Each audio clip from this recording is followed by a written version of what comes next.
This is one of the introductory posts to my series Timeline 1700 to 1900 on Substack. If you prefer to read these posts rather than listen, you can go to the URL on the screen. In this video, I'll cover why history matters, how we should study history, history as a continuum, or why the timeline is decade by decade, what makes the timeline unique, and how you can use the timeline. So let's start with why history matters. This is a thought experiment. Imagine you're watching a game you've never seen before. There are 9 people per team, some of them standing around a grass field, some of them sitting off to one side. One guy tosses a ball, another tries to whack it with a stick. Sometimes stick guy hits the ball and runs. Sometimes he doesn't even try. Sometimes the bystanders cheer, sometimes they boo. The guys on the field look like they know what they're doing, but it makes no sense to you if you don't know the context. In this case, the context is the rules combined with the skills of the players. As a spectator, the less you know about any particular sport, the more bored you're likely to be. This is also true for history. If you have no context, historical events will look like random incidents popping up at random intervals. Why would you even bother watching? Let's up the ante from being bored by pushing the thought experiment further. Although you're completely ignorant of this game, someone yanks you out onto the field. That ball rushing at you, is it as light as a wiffle ball or solid as a rock? Should you try to whack it with a stick or dodge out of the way? Your mother, your Reiki practitioner, and your pickleball partner are in the stands shouting at you. Go! Run! Stop, idiot! Do they know any more about this game than you do? If they don't, should you do what they say anyway because at least you know them? Time to translate the thought experiment into real life. Trying to play baseball without knowing the game is like living through a typical day in the 21st century without having any historical knowledge. You read articles in the New York Times that cover whatever part of the world is most politically explosive, most photogenic. With the speed of an AK-47 on rapid fire, your social media feed gives you stories based on the politics of your Facebook friends or the media's owners. Your phone indiscriminately pops up ads for politicians, reducing belly fat, and pickleball coaching. Announce that you favor any of those, and several acquaintances will post in shouty caps that you are wrong, wrong, wrong. Yet, you have to make choices. And some of those choices will have long-term, life-altering consequences. If you don't have a context for making such choices, you're in danger, and you may not even see the danger coming. If you want to live happily in the present, you need to understand the past.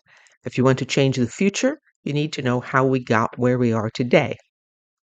So, given that history matters, how should we study it? In my high school, history was taught as a list of dates and events. I got them stuck in my head long enough to pass the test, and then I forgot them. That's an absolutely useless way to learn history. The only effective way to study history is to look for the ideas that drive human action. On an individual scale, what you believe determines what you'll achieve. If you think you're helpless and incompetent, you won't set out to establish a multi-billion-dollar company or paint a gorgeous picture.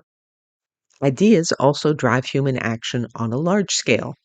5,000 burly men can't build a ziggurat, the Parthenon, or DNA model if they're using only muscle. Someone has to conceive the project, make the plan, and supervise the execution. World-changing accomplishments require both mental and physical effort. The mental drives the physical. Most people in a civilization believe drives what that civilization achieves. Suppose the dominant belief of members of the civilization is that men are helpless pawns of the gods, and that their ruler does and should have absolute control over their lives, from their jobs to whether they live or die.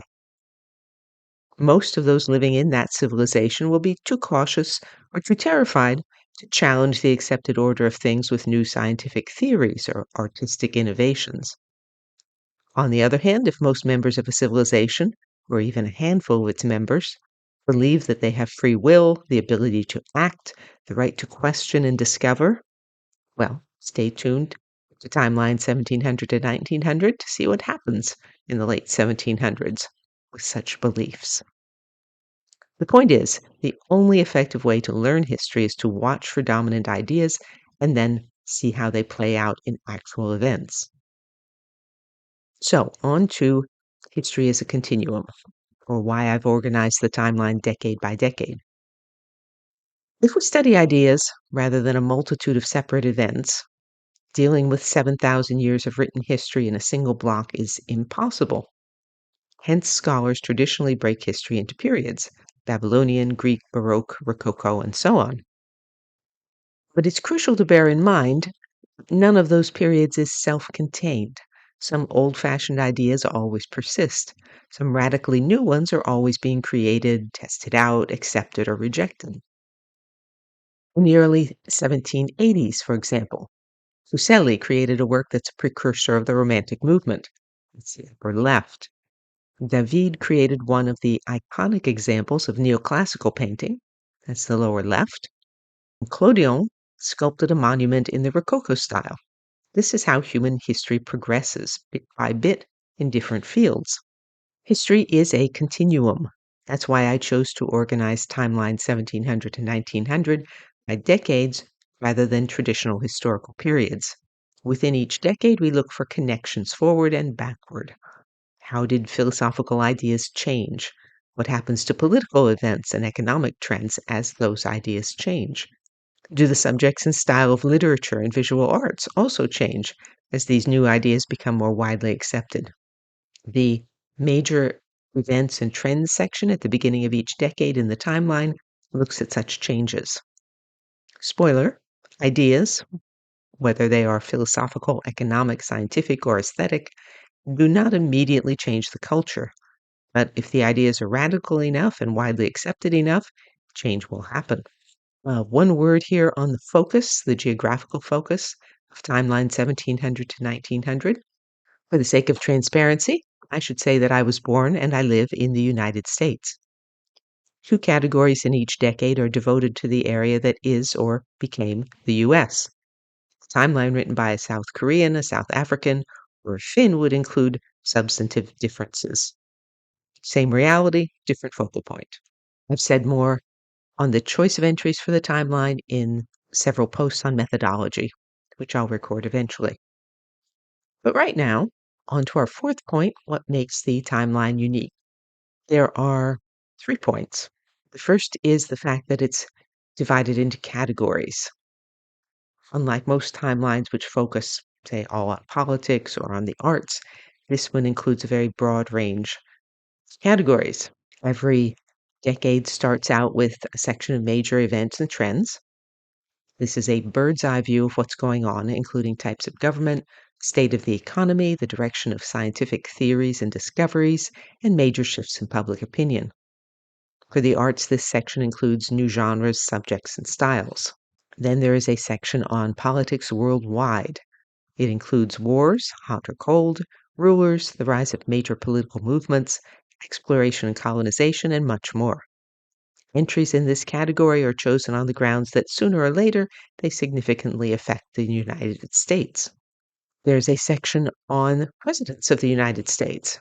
For each president, there's a brief biography, a look at the issues facing him and his achievements. It's a quote that reveals at least some of his priorities. The next section is on U.S. politics and culture. It includes major legislation and Supreme Court decisions, the creation of cabinet departments, constitutional amendments, movement of the frontier, and so on. After that comes economics. This includes some major theoretical works, Malthus, Marx, Mill, and more, plus notes on things like employer-employee relations, panics and recessions, tariffs, and so on.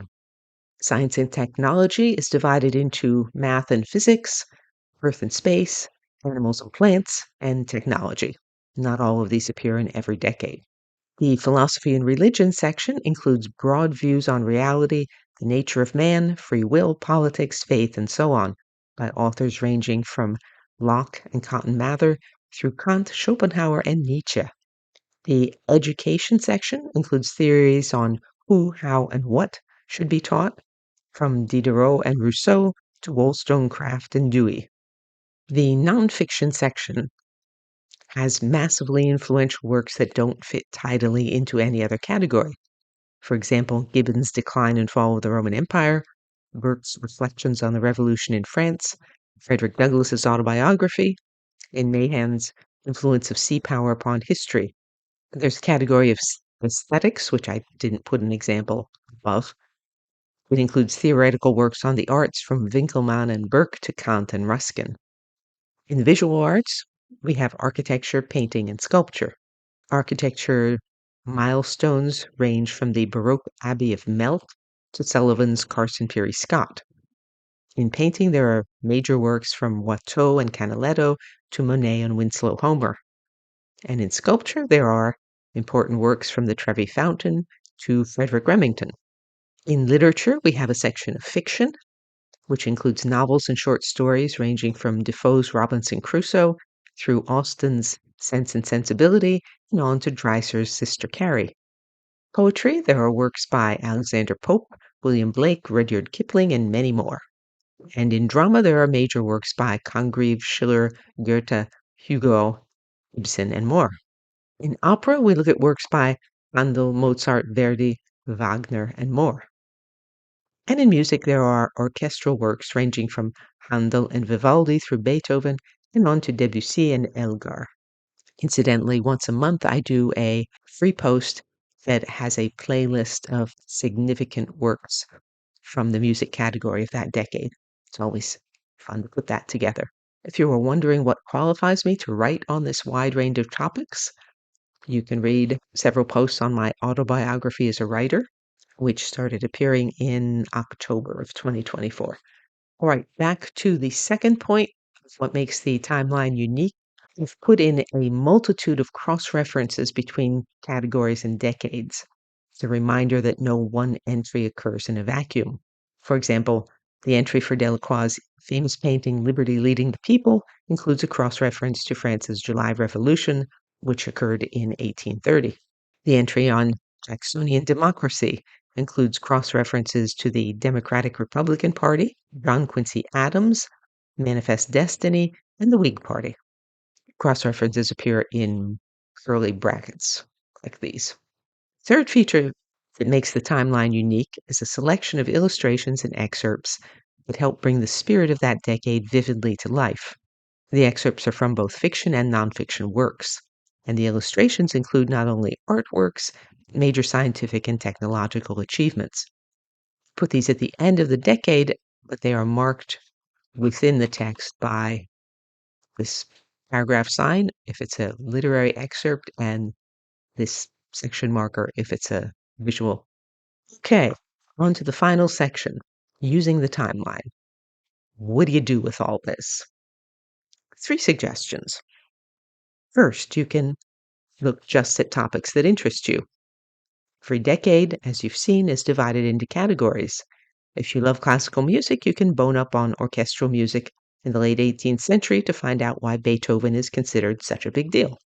If you're raising kids, mull over whether an education based on the theories that were advocated from 1700 to 1900 would be better or worse than one based on the theories used in your kids' schools today.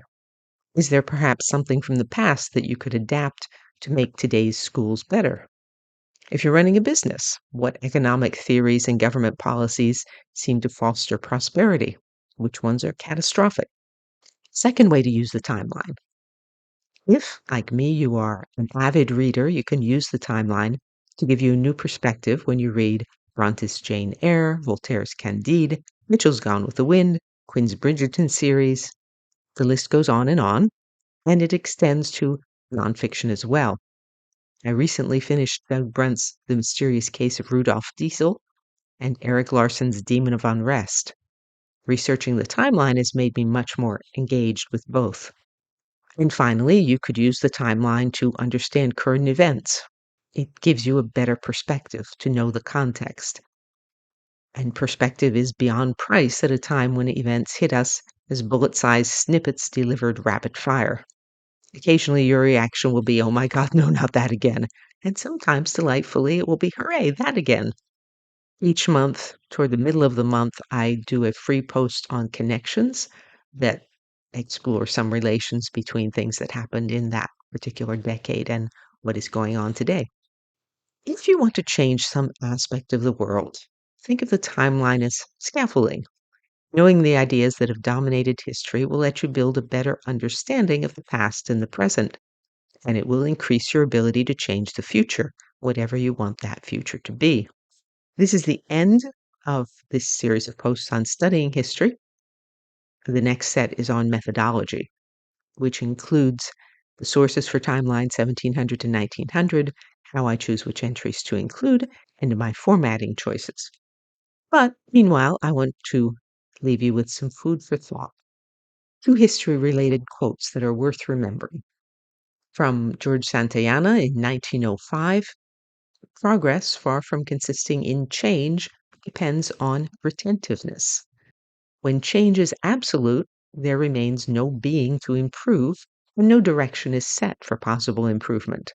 And when experience is not retained, as among savages, infancy is perpetual. Those who cannot remember the past are condemned to repeat it. And a second one from John Dos Passos, 1941. In easy times, history is more or less of an ornamental art, but in times of danger, we are driven to the written record by a pressing need to find answers to the riddles of today. We need to know what kind of firm ground other men, belonging to generations before us, have found to stand on. In times of change and danger, when there is quicksand of fear under men's reasoning, a sense of continuity with generations gone before can stretch like a lifeline across the scary present and get us past that idiot delusion of the exceptional now that blocks good thinking. I hope you'll join me on Substack. Thank you for listening.